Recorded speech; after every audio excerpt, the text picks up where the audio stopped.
Bismillahirrahmanirrahim. Warahmatullahi wabarakatuh. Selamat. Waalaikumsalam warahmatullahi wabarakatuh. Warahmatullahi wabarakatuh. Di kelas B, Kesehatan Masyarakat, Fakultas Ilmu Kesehatan Universitas Situbangi. Pada pagi hari ini kita masuk lagi ke perkuliahan di ke-10-an ya di mata kuliah Pendidikan Kewarganegaraan. Seperti biasa kita lanjut aja ke materi ya, ke diskusi kelompok dan presentasi yang sudah disiapkan. Nanti saya di bagian akhir atau di pertengahan kalau ada perlu saya komentari, saya uraikan dan diperjelas lagi materi. Silakan tentang apa? Hukum? Betul? Sekarang kalau hukum ya? Iya Pak, bagian hukum sekarang. Hukumnya dan moderatornya untuk lanjut. Sementara saya menyimak dulu. Sambil yang lain untuk ikut gabung ya di Zoom ini.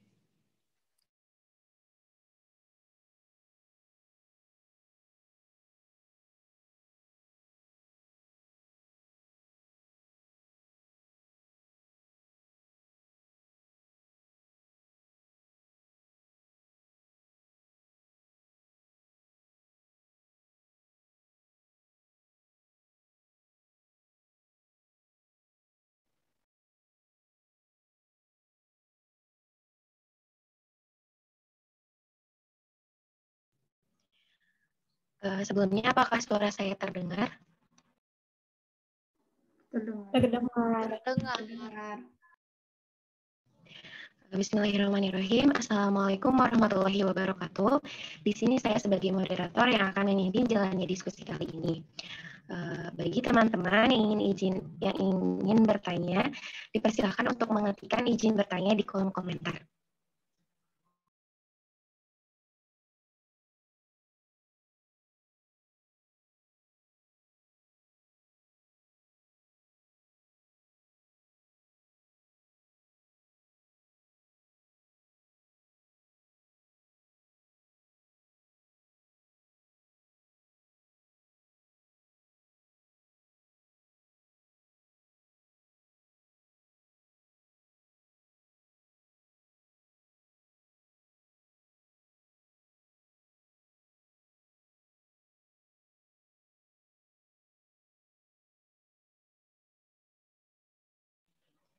Dipersilakan kepada Putri Nurbaiti untuk menyampaikan pertanyaannya.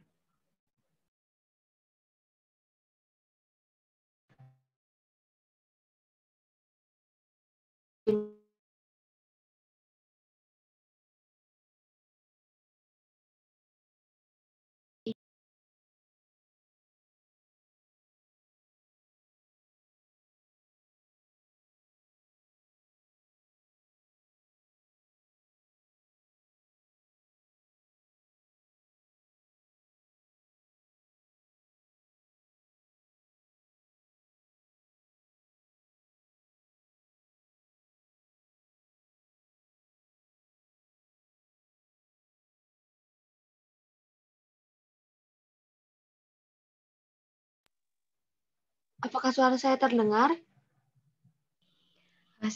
Sekarang terdengar, Putri.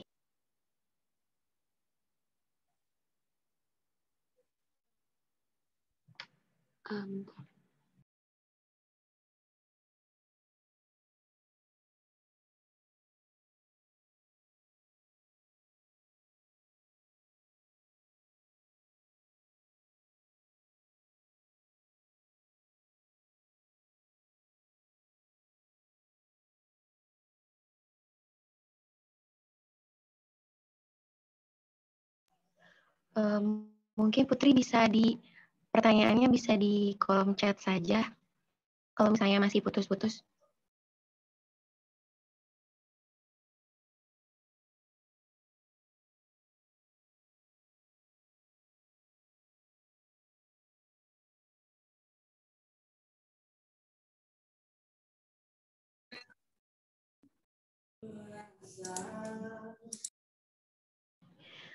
Dipersilahkan kepada Neneng Salwa untuk menyampaikan pertanyaannya.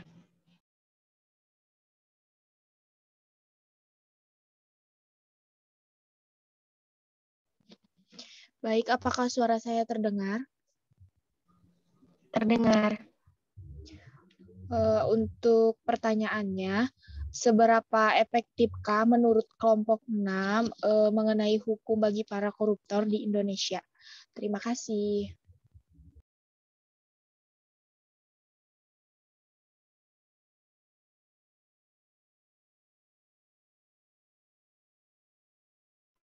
Untuk sesi diskusi yang pertama, kami batasi terlebih dahulu untuk 4 pertanyaan pertama.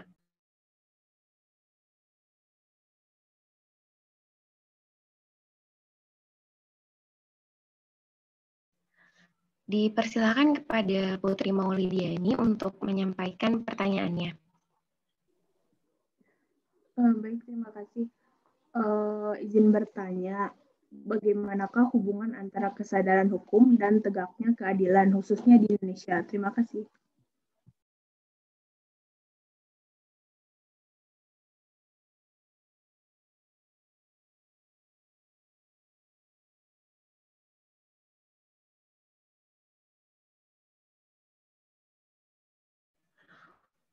Untuk penanya terakhir, dipersilahkan kepada Devina untuk menyampaikan pertanyaannya. Baik, terima kasih. Izin bertanya, bagaimana peran mahasiswa dalam melakukan pencegahan korupsi? Terima kasih.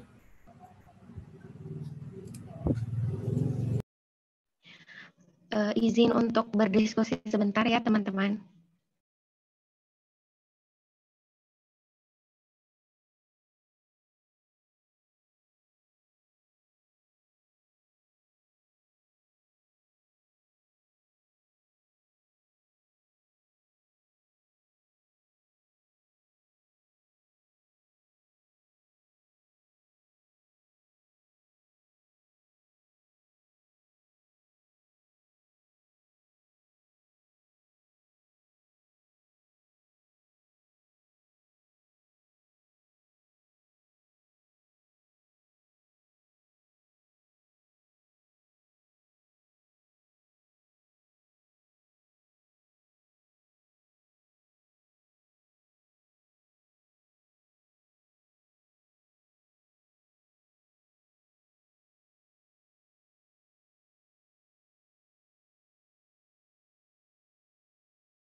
Izin menjawab pertanyaan dari Putri Nurbaiti, dampak apa saja yang diakibatkan dari korupsi bantuan sosial COVID-19?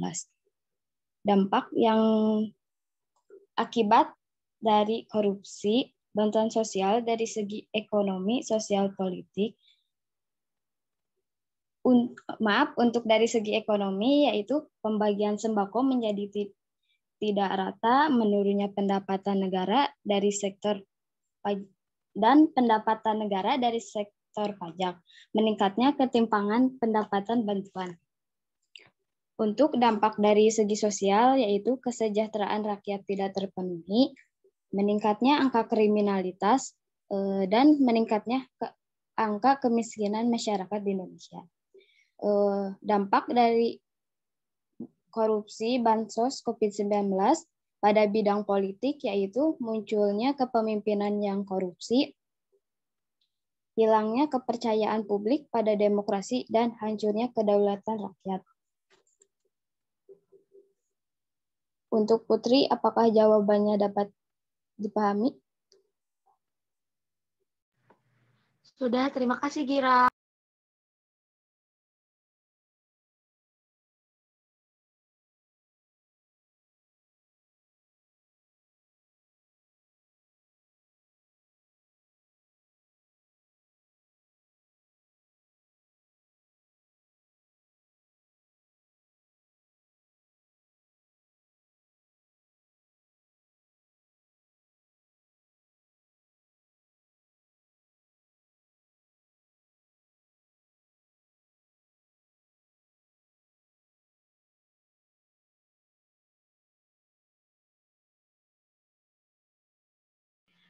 Izin menjawab dari pertanyaan yang salah, yaitu seberapa efektif hukum bagi para koruptor di Indonesia.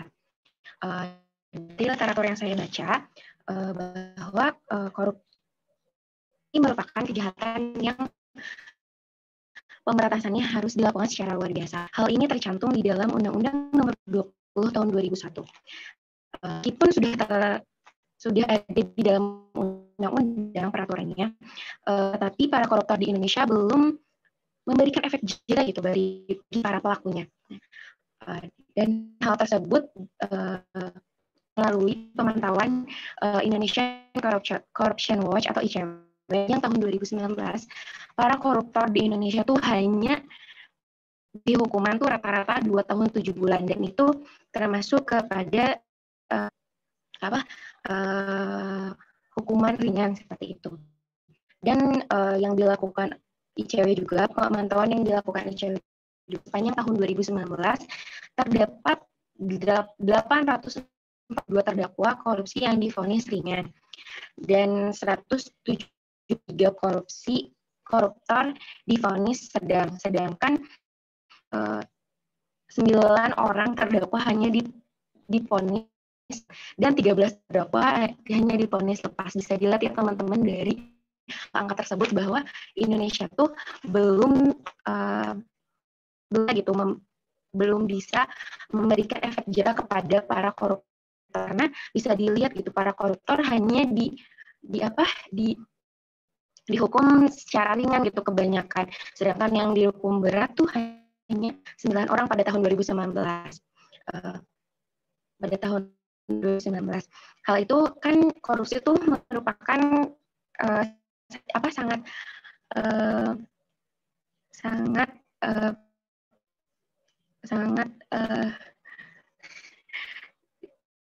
merugikan, pemerintah juga dirugikan gitu, masyarakat gitu dirugikan gitu, dan korupsi ini hanya kayak diri sendiri saja gitu teman-teman. Jadi kesimpulannya bahwa para koruptor di Indonesia tuh belum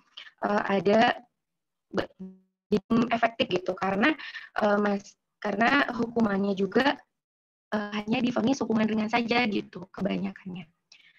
Apakah ada mengerti yang salah? Sudah, makasih dia. Sama.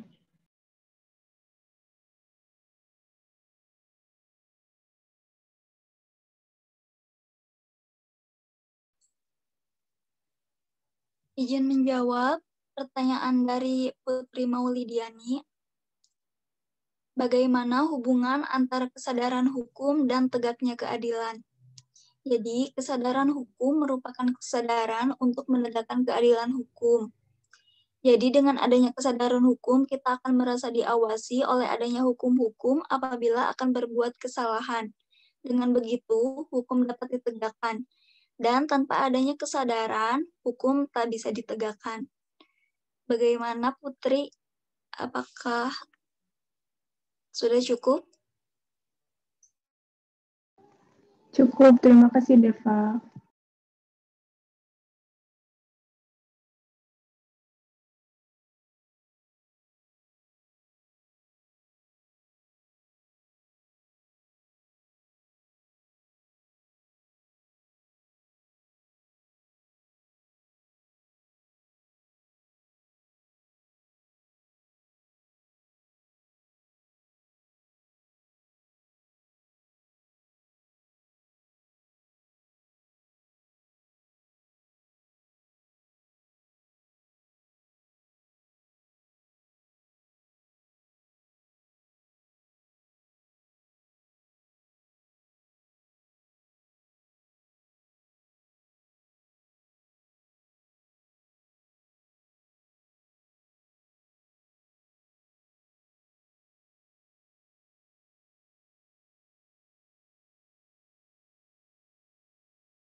Izin menjawab pertanyaan dari Devina, bagaimana peran mahasiswa dalam melakukan pencegahan korupsi?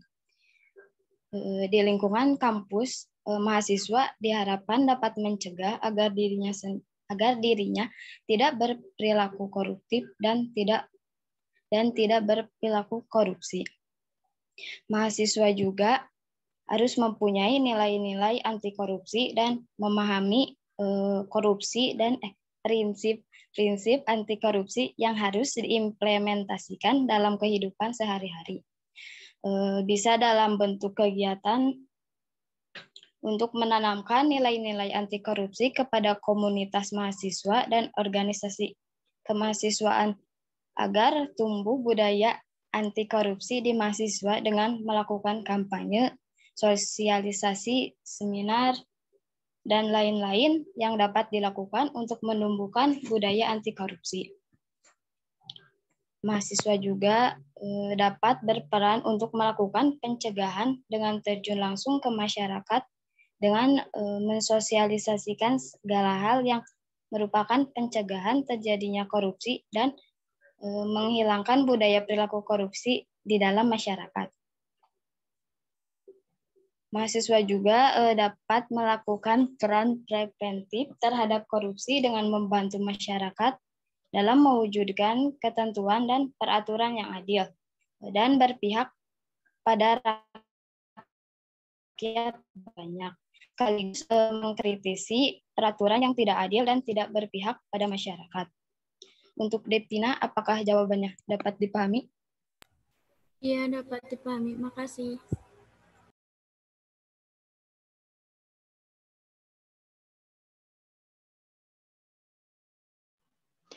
Langsung saja teman-teman, untuk sesi kedua dipersilahkan kepada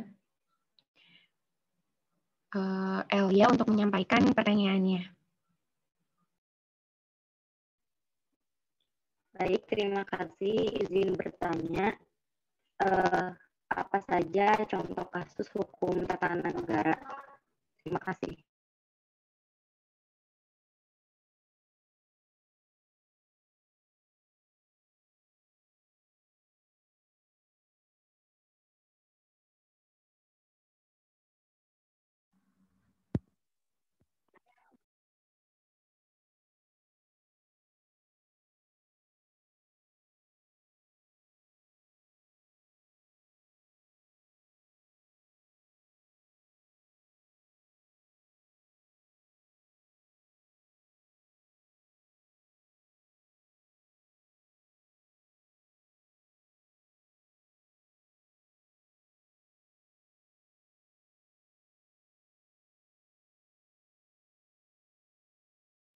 Dipersilahkan kepada Tia untuk menyampaikan pertanyaannya.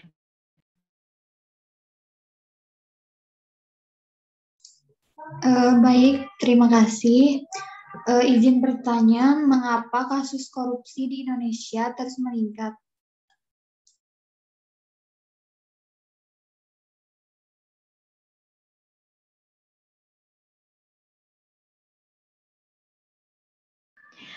Izin untuk berdiskusi sebentar ya teman-teman.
Izin menjawab dari pertanyaan Elia, yaitu apa saja contoh kasus hukum tata negara. Dari literatur yang saya baca bahwa salah satu contoh kasus hukum tata negara di Indonesia adalah sengketa Pilkada Kabupaten Sabu Raijua di Nusa Tenggara Timur. Nah, salah satu calon bupatinya yaitu yang bernama Orien Patriot Riwokore merupakan warga Amerika Serikat. Jadi beliau tuh mempunyai dua paspor, yaitu paspor Indonesia dan paspor Amerika Serikat. Sedangkan menurut Undang-Undang Nomor 10 Tahun 2011 tentang Pilkada bahwa syarat calon pemimpin itu harus warga negara Indonesia. Jadi beliau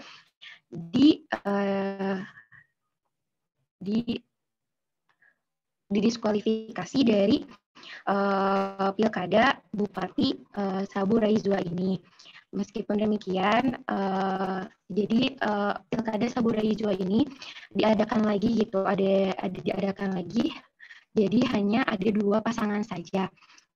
Jadi pasangan nomor urut 3 yaitu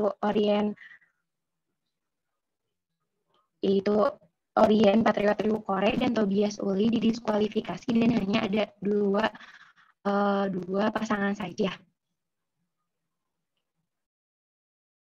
Apakah dapat dimengerti, Elia? Mengerti, makasih.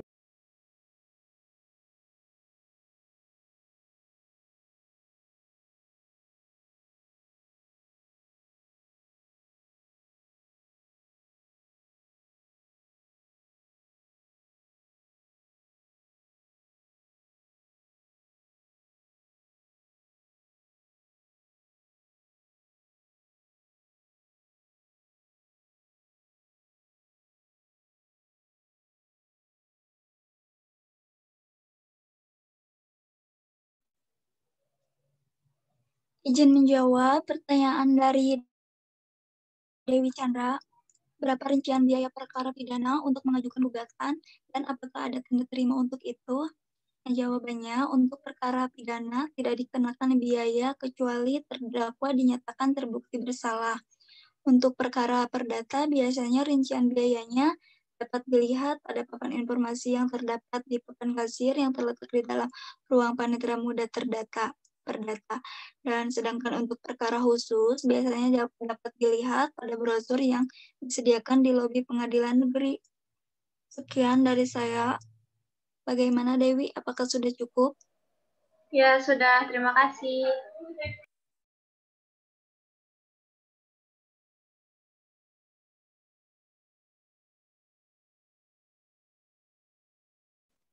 Baik, di sini saya akan menjawab pertanyaan dari Tia. Pertanyaannya, mengapa kasus korupsi di Indonesia terus meningkat? Jadi terdapat dua faktor mengapa kasus korupsi di Indonesia ini terus meningkat. Yang pertama ada faktor internal atau dari dalam diri sendiri, seperti adanya sifat serakah dalam diri manusia atau adanya himpitan ekonomi, kemudian gaya hidup yang konsumtif, dan kualitas moral setiap individu. Kemudian faktor eksternal terdiri dari tiga aspek. Yang pertama aspek hukum, yaitu sistem hukum yang lemah, kemudian hukum tidak dijalankan sesuai prosedur, dan aparat yang mulai disogok. Kemudian dalam aspek politik, ini karena adanya penyalahgunaan wewenang yang berlebihan. Dan yang ketiga itu aspek sosial. Kemudian seperti yang disebutkan oleh dia sebelumnya, mengapa kasus korupsi di Indonesia ini terus meningkat? Karena hukuman bagi koruptor di Indonesia ini masih belum memberikan efek jera, di mana hukuman pada saat ini terbilang masih ringan, yakni hukuman kurungan penjara maksimal 20 tahun. Sementara itu, dari dalam penjara tersebut, para koruptor ini masih dapat menikmati fasilitas. Apakah cukup Tia?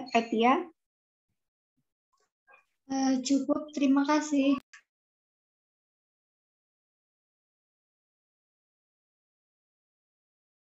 Izin bertanya berhubungan dengan pertanyaan Tia.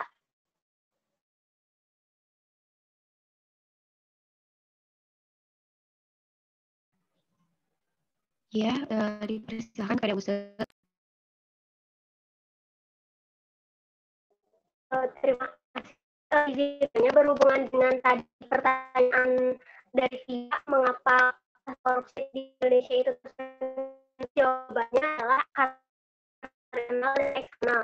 Di eksternal itu salah satunya adalah bagaimana bertindak, hukuman bagi para koruptor itu memberikan efek. Terima kasih. Ustaz, mohon maaf, boleh diulangi lagi pertanyaannya, soalnya tadi terputus-putus. Suara saya sudah terdengar.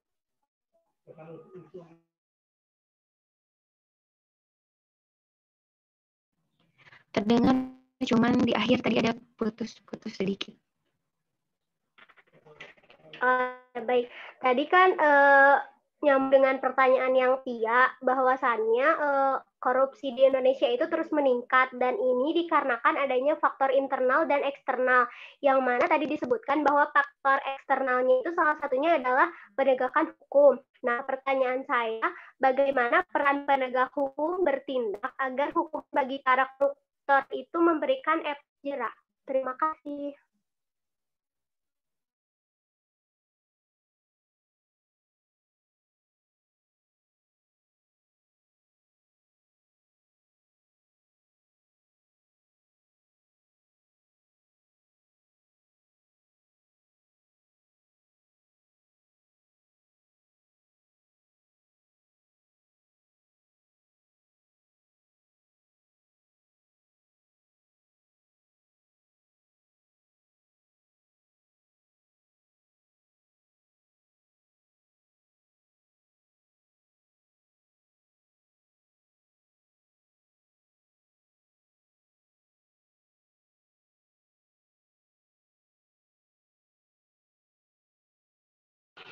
izin berdiskusi terlebih dahulu ya teman-teman.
Baik, di sini saya akan menjawab pertanyaan dari Use. Pertanyaannya, bagaimana penegak hukum bertindak agar hukuman bagi koruptor memberikan efek jerah? Jadi, aparat penegak hukum ini harus mulai menyesuaikan orientasi penegak hukum yang sebelumnya dengan pendekatan mengejar dan menghukum pelaku melalui pidana penjara, maka saat ini orientasinya harus menerapkan dua pendekatan sekaligus, yaitu pendekatan pidana dan ekonomi. Dengan diterapkannya dua pendekatan tersebut dapat diharapkan membawa dampak positif. Yang pertama, dengan perampasan aset memberikan pesan kuat kepada koruptor bahwa apa yang mereka lakukan tidak memberikan nilai tambahan finansial, melainkan hanya memiskinkan dan menimbulkan kesengsaraan bagi pelaku. Kemudian yang kedua, benda sitaan dan barang rampasan digunakan sebagai aset dengan menjaga nilai aset dan diserahkan kepada kejaksaan agar dapat segera dipergunakan dan dimanfaatkan dengan baik dan dapat menghadirkan keadilan ekonomi. Apakah cukup, Usa? Baik, terima kasih jawabannya, Korina. Namun sebelum itu kan akhir-akhir ini marak perbincangan mengenai itu ya, KPK yang bermasalah karena akan menjadi ASN. Nah, bagaimana sih bagaimana kan KPK itu merupakan badan yang menangani kasus korupsi yang ada di Indonesia ya. Nah, dengan adanya KPK menjadi ASN, otomatis bisa meningkatkan korupsi juga kan di Indonesia. Nah, pandangan dari kelompok 6 ini bagaimana ya? Terima kasih.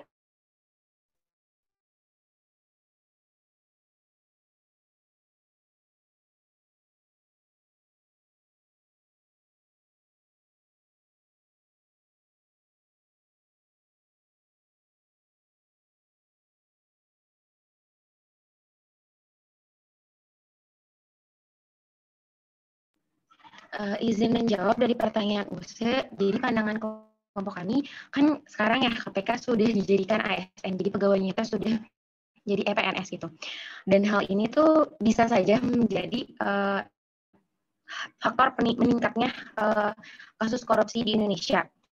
Karena ya teman-teman pikirkan gitu bahwa yang awalnya KPK tuh lembaga independen, bahkan pegawainya saja tidak boleh ikut organisasi apapun gitu. Jadi benar-benar pure independen. Tapi sekarang para pegawai KPK kan sudah jadi ASN gitu. Jadi pemimpin mereka itu sekarang bukan ketua KPK lagi, tapi sekarang sudah jadi pemerintah gitu kan. Sedangkan KPK kan mengusut pemerintah gitu, mencari para koruptor gitu, para koruptor di pemerintahan. Sedangkan pemimpinnya aja di pemerintahan bisa saja gitu. KPK tuh dimanipulasi atau dijadikan boneka. Jadi kasus korupsi di Indonesia tuh menurun gitu. Sedangkan banyak sekali kasus korupsi di meningkat, tetapi yang diusut oleh KPK-nya tuh menurun gitu. Ya, dan yang saya lihat gitu di mata Najwa, kalau hanya sekilas saja bahwa para pegawai KPK yang tidak lolos tes wawasan kebangsaan itu sedang mengusut kasus korupsi bansos ini gitu.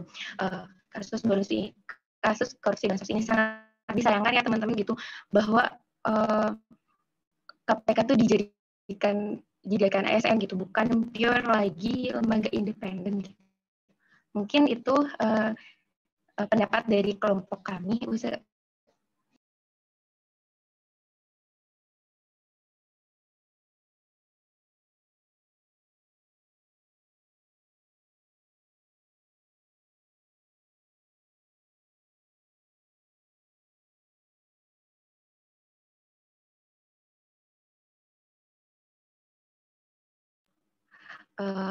Mungkin teman-teman ada yang mau menambahkan dari pernyataan saya tadi?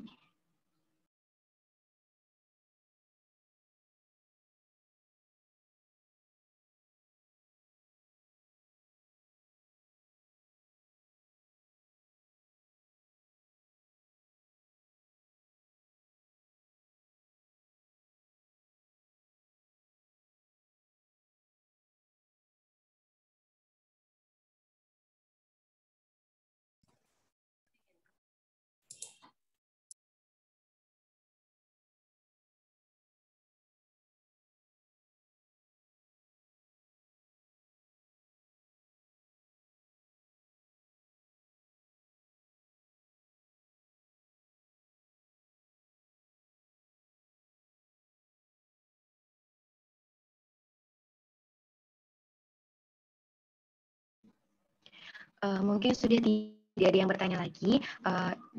Mohon dicukupkan saja untuk diskusi kali ini. Mohon maaf apabila ada kesalahan. Saya tutup saja diskusi kali ini. Wassalamualaikum warahmatullahi wabarakatuh.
Halo, ini masih jalan?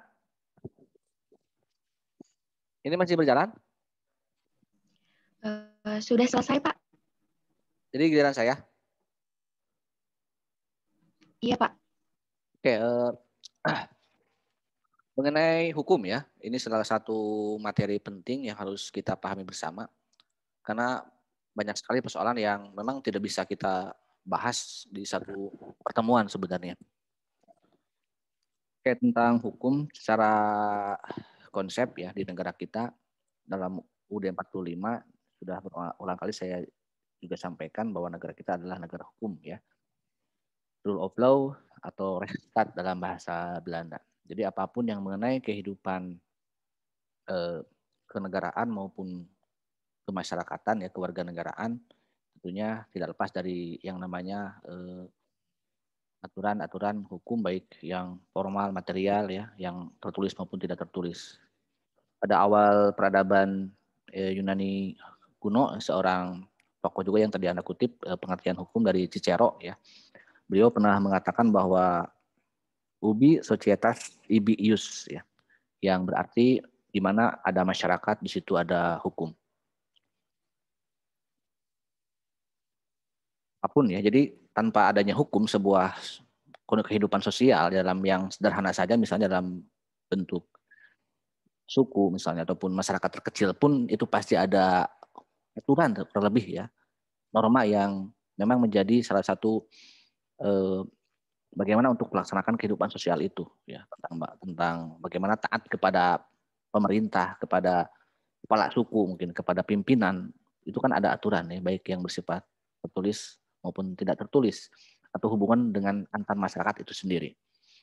Kemudian juga di sisi lain manusia ya, kalau tanpa adanya satu aturan yang mengikat, bahkan yang membatasi, ya manusia menurut Thomas Hobbes ini di pertengahan pun di abad sekitar abad 16-an ya, beliau juga mengungkapkan homo homini lupus. Ya. Jadi manusia itu seperti serigala yang akan memangsa manusia yang lainnya. Ya betapa kejamnya manusia ya, tanpa adanya batasan aturan itu bisa saling memangsa. Dan itu pernah terjadi dalam konsep perangan dunia ya, dalam konsep kehidupan feodalisme ya, otoritarisme dan lain sebagainya. Kita melihat bahwa memang manusia itu kayak semacam tidak merasa berdosa ya ketika adanya satu kasus memangsa manusia yang lainnya. Sehingga itulah yang melahirkan abad modern ya, yang melahirkan demokrasi, hak asasi manusia, rule of law itu sendiri ya, maupun hukum negara yang berdasar pada konstitusi. Nah, namun ya kita bahas secara spesifik sebenarnya dalam bab ini tentang hukum yang lebih menyentuh kehidupan kemasyarakatan ya, karena dalam hukum tertinggi kita pernah belajar konstitusi kan di beberapa pertemuan yang lalu ya, di hubungan antar warga negara ya, maupun tentang negara itu sendiri. Nah, dalam sebuah negara tentunya secara umum ya, yang tadi Anda banyak menyoroti kasus korupsi ya. Dari sisi ranah jenis hukum ya, korupsi adalah salah satu bagian dari hukum ya, masuk ke kategori hukum mana coba? Apakah hukum pidana atau perdata?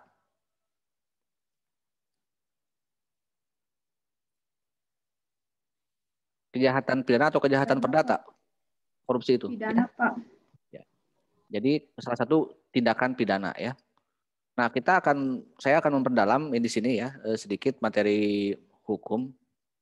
Hukum itu secara umum sebenarnya dibagi dua ya.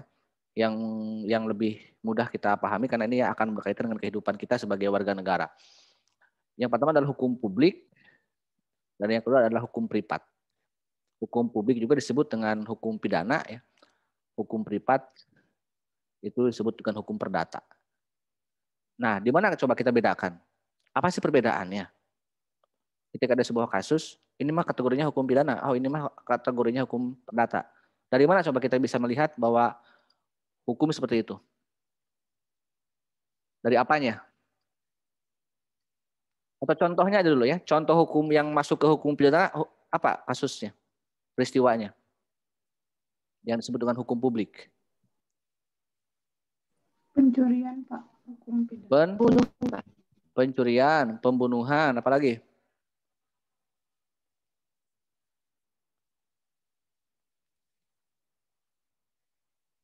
Oke, jadi pencurian, pembunuhan, perampokan, ya, perampasan, termasuk juga salah satunya korupsi ya. Walaupun korupsi itu kategorinya bukan pidana umum ya, karena ada pidana umum, ada pidana khusus. Kalau seperti kejahatan korupsi ya, terus hak asasi manusia, militer ya, nanti akan ada berbagai jenis pengadilan ya, peradilan atau tata usaha negara itu merupakan bagian dari pidana khusus. Tapi yang pidana umum ini yang termuat dalam Kitab Undang-Undang Hukum Pidana ya. Sementara yang kasus yang lain, hukum yang lain adalah yang bersifat privat, hukum orang per orang atau atau disebut juga hukum perdata. Contohnya apa coba hukum perdata?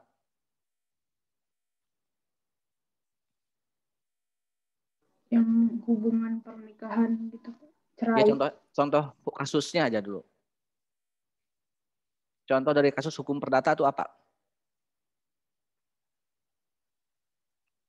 Tadi kan seperti pembunuhan, pencurian, itu kan kategorinya hukum pidana. Kalau perdata apa? Contoh hukumnya apa? Contoh kasusnya. Yang menyangkut orang per orang itu apa? Penipuan. Penipuan. Siapa yang contoh penipuannya bagaimana? Menipu karena apa? Kenapa orang bisa menipu?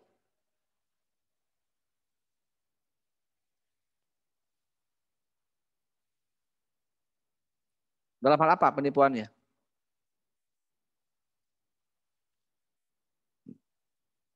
Yo?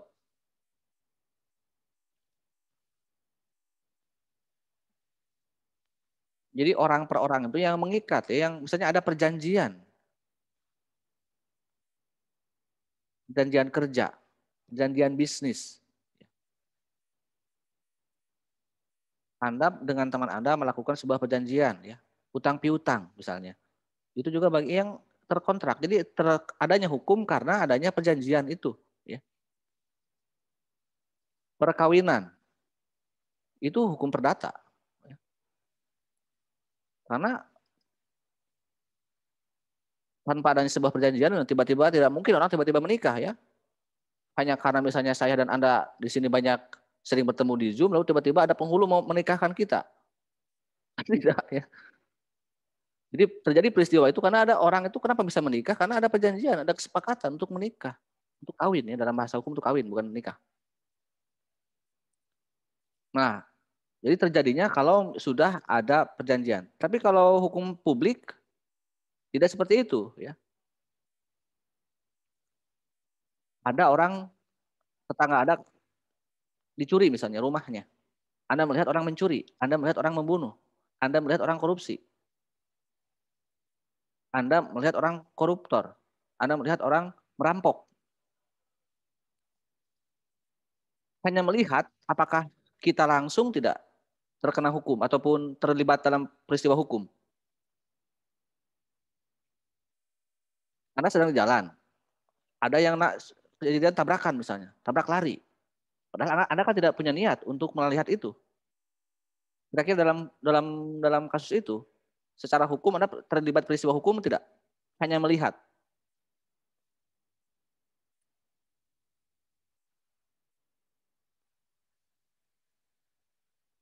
Anda melihat orang berkelahi, tiba-tiba ada saling membunuh misalnya. Kita kan nggak punya niat, di jalan sedang orang bertengkar, berkelahi. Kita sedang lewat, tiba-tiba ada yang membunuh. Nah, dalam hukum pidana kita sudah terjebak, terikat oleh peristiwa hukum. Sebagai apa coba paling tidak? Sebagai saksi, Pak. Ya, sebagai saksi paling tidak, kan gitu. Itu yang membedakan. Jadi terjadinya peristiwa hukumnya berbeda ya antara hukum publik dan hukum privat itu dan hukum perdata itu. Karena tanpa kita berniat terlibat pun kalau kita melihat, menyaksikan, ya mau tidak mau kita sebagai saksi. Ya. Makanya ada undang-undang perlindungan saksi gitu kan, biar ketika ada sebuah peristiwa hukum, saksi itu dilindungi. Ya. Karena kan orang yang mungkin tidak bersalah, tidak berdosa, saksi itu. Bahkan dalam beberapa persidangan kita ada sering saksikan, ada saksi yang tidak menyaksikan. Ya. Saksi ahli misalnya, itu kan seorang saksi tidak menyaksikan. Hanya dia karena punya kemampuan yang lebih dalam hal sebuah kasus, apakah ahli bahasa, ahli agama, ahli pidana, ahli perdata, ahli tata usaha negara, ahli tata negara, maka bisa dihadirkan. Apalagi kalau seorang tersebut langsung terlibat. Itulah yang disebut dengan delik peristiwa hukum dalam pidana. Beda dengan hukum perdata. Anda punya tetangga. Punya nggak tetangga? Cung yang sini yang punya tetangga. Punya, Pak. Ya, punya tetangga misalnya. Sudah berumah tangga tentunya kan. Tetangga Anda sudah berumah tangga. Tapi Anda melihat setiap hari itu pasangan suami istri bertengkar terus. Tiba-tiba Anda melaporkan ke polisi. Pak, tolong nih ada tetangga mengganggu. Tolong ceraikan dia misalnya. Punya hak nggak kita untuk menceraikan orang yang masuk ke rumah tangga orang lain? Kenapa tidak?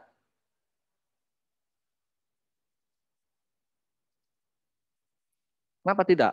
Why not? Karena bersifat private, Pak. Ya, Privat. yang namanya tadi ya, yang namanya perkawinan itu kan yang berjanji suami istri, ya. Kita tidak punya hak untuk menyuruh cerai misalnya ya. Jadi intinya bedanya antara hukum pidana dan hukum perdata. Hukum perdata itu akan terjadi peristiwa hukum, gugatan misalnya ya, perceraian, gugatan lain-lain itu karena ada yang menggugat, ada delik aduan. Anda misalnya dirugikan oleh teman Anda sebagai rekan bisnis Anda, ada perjanjian kerjanya, perjanjian kontrak bisnisnya. Tapi teman Anda merugikan, berbuat tadi licik, curang. Melanggar perjanjian itu. Maka akan tidak langsung Anda bisa melapor. Tidak akan langsung ada peristiwa hukum kalau tidak ada yang melapor salah satu pihaknya, gitu kan? Yang tidak terikat tidak bisa punya hak untuk melaporkan. Jadi akan terjadi kalau ada delik aduan, itu yang perbedaannya ya. Jadi hukum yang mengenal delik aduan, hukum pidana atau perdata. Kalau nanti ada soal seperti itu. Coba sekali lagi, hukum yang mengenal delik aduan, hukum pidana atau perdata? Perdata. Perdata ya, yang bersifat privat tadi ya itu terjadi karena ada delik aduan. Kalau hukum pidana tidak mengenal delik aduan. Orang mencuri udah salah mencuri gitu kan.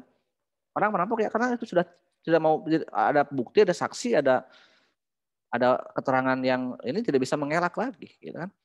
Beda dengan peristiwa. Untuk itu ya dalam hal penegakan hukum, dalam hal kita masuk tadi pertanyaan bagi rincian biaya misalnya ya. Apapun sebenarnya selama itu masih dalam bisa dimusyawarahkan, dimediasikan secara kekeluargaan, apapun ya, apalagi hukum perdata, kalau Anda punya hubungan bisnis selalu ada yang dirugikan, jadi sebelum Anda menggugat ke peristiwa hukum, ke pengadilan, lebih baik mediasikan dulu ya, kekeluargaan dulu. Karena ya tadi, resiko dari peristiwa hukum, dari sebuah kasus hukum itu adalah berbiaya tinggi ya. Walaupun memang ada beberapa LBH, lembaga bantuan hukum yang memang, tapi ya idealnya karena hukum itu memang mau tidak mau ya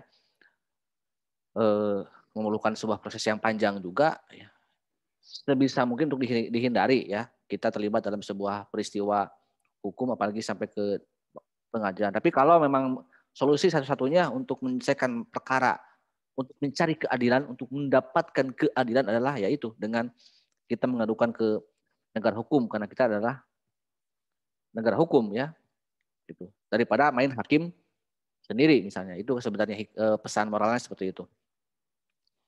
Kemudian juga mengenai proses penegakan hukum ya, kita melangkah ke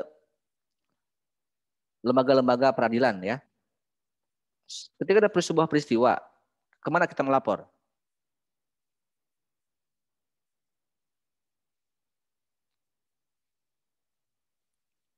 Karena ada orang misalnya mencuri, merampok, membunuh. Kemana melaporkan dia? Ke polisi, Pak. Ya. Nah, jadi lembaga penegak hukum pertama dan yang paling utama ya, makanya penting sekali untuk memahami polisi itu salah satu fungsinya ya adalah ya sebagai salah satu lembaga peradilan ya.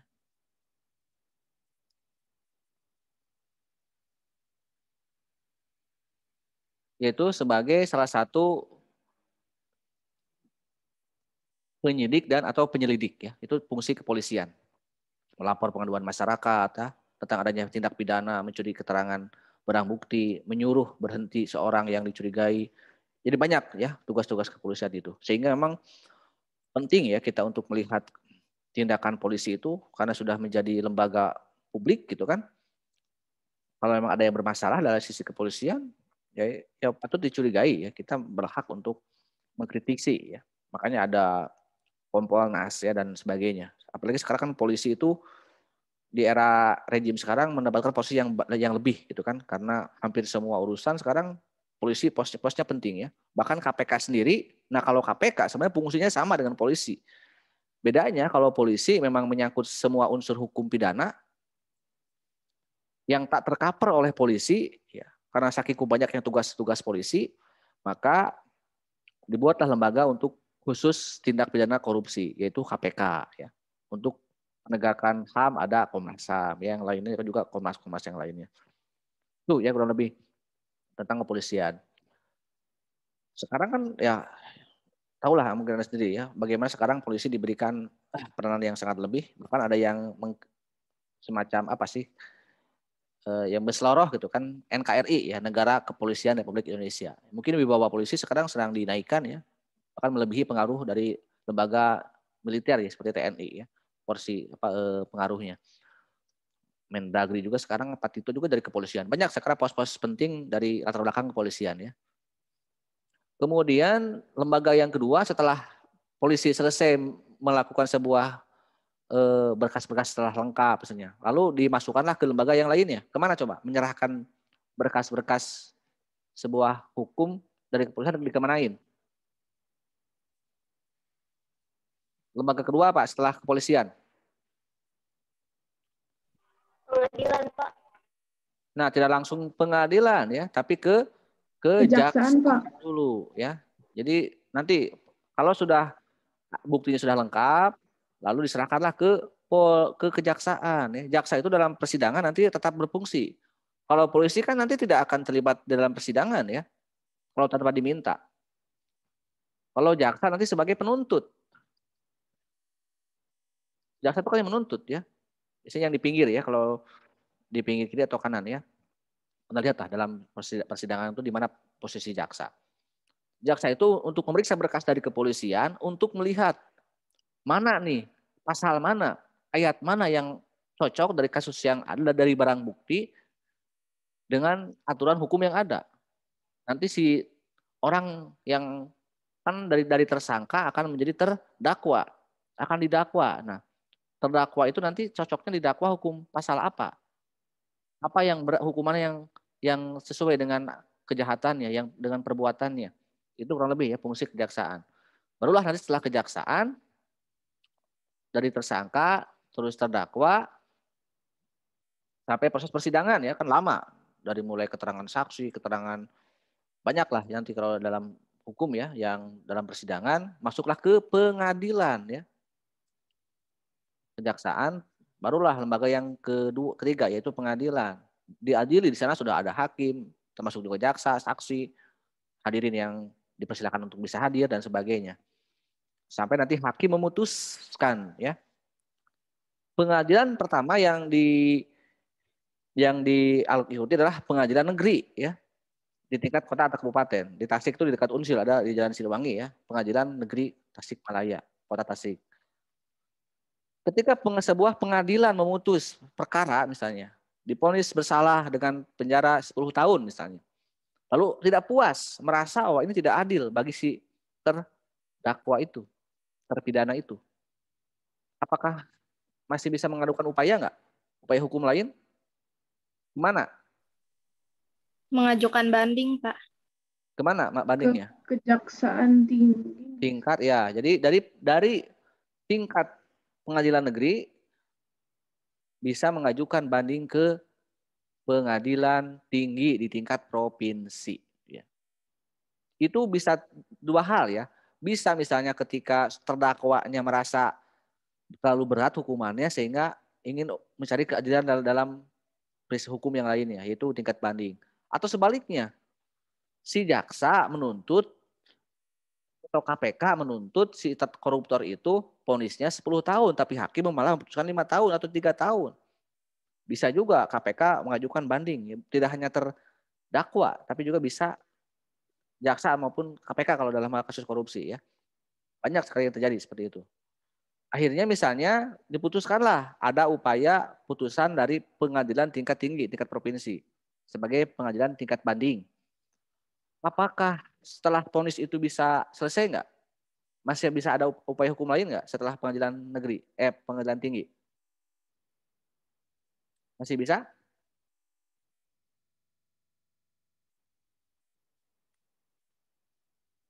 Halo? Masih Pak kalau nggak salah ke Ya kemana? pusat 3 kali. Ya ke pusat atau ke Mahkamah Agung, namanya kasasi ya.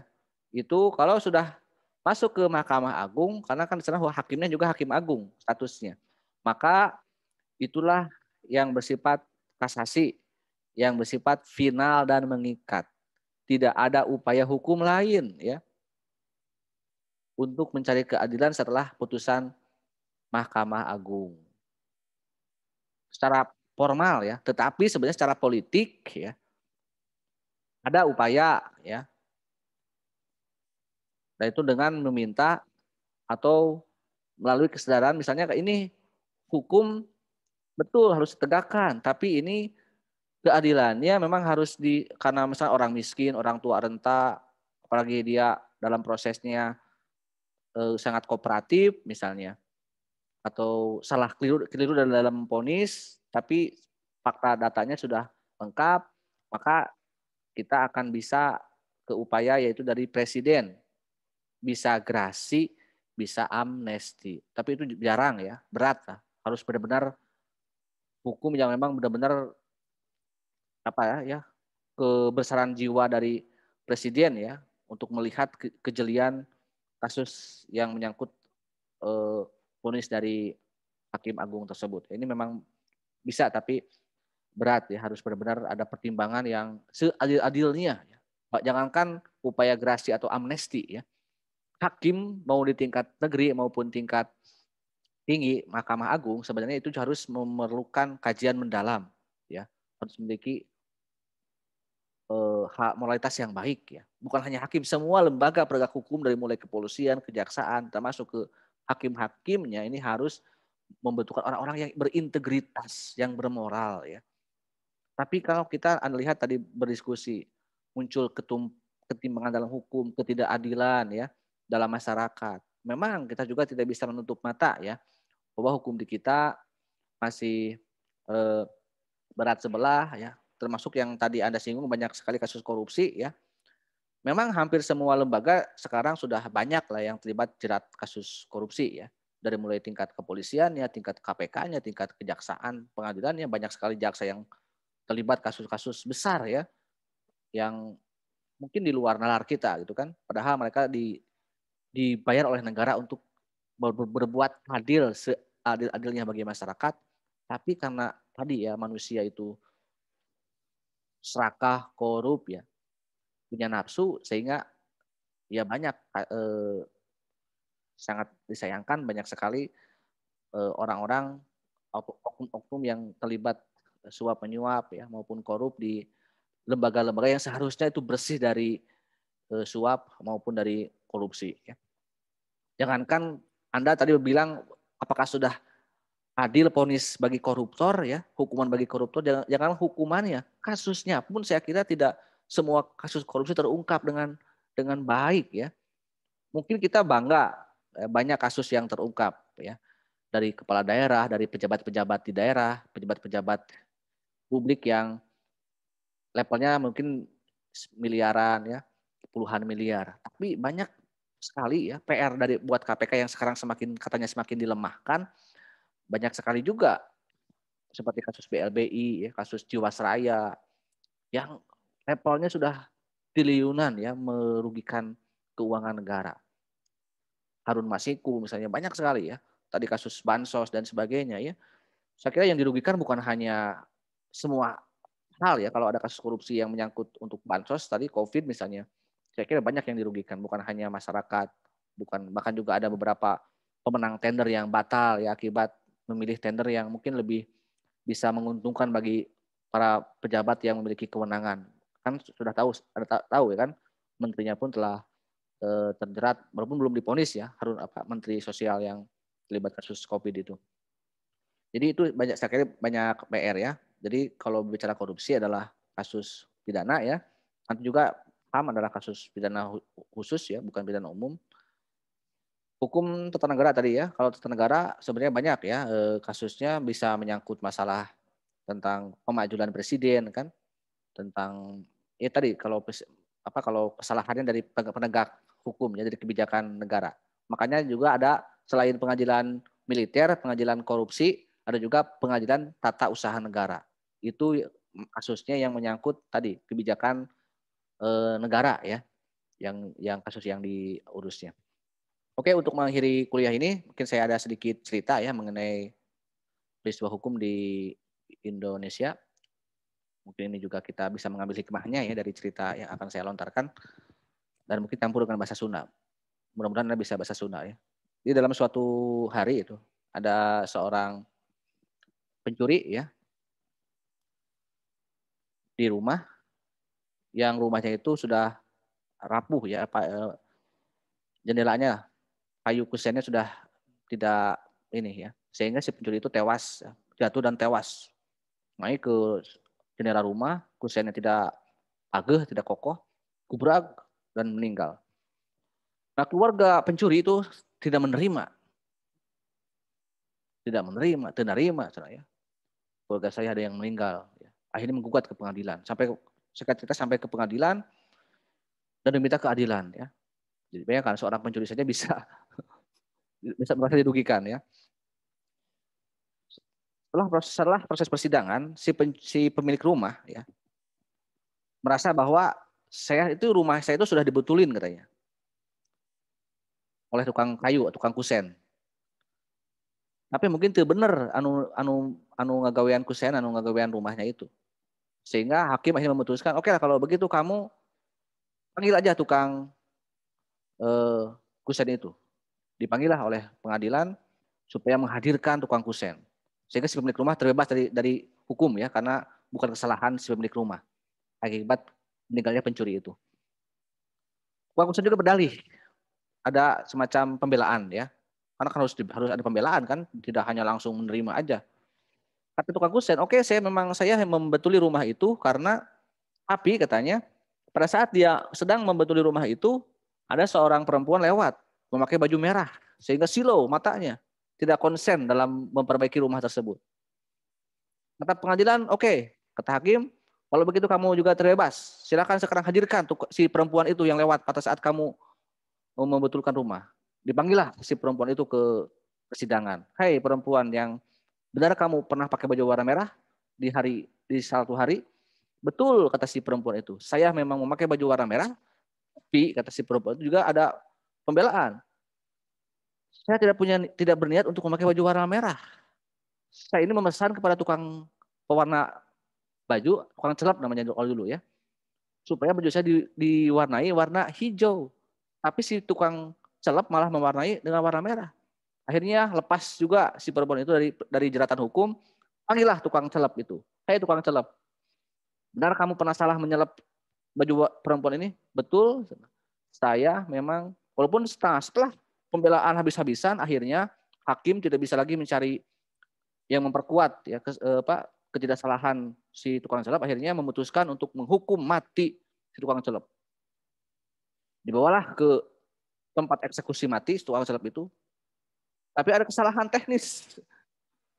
Si tukang celapnya tinggi, ya, tiang gantungnya pendek.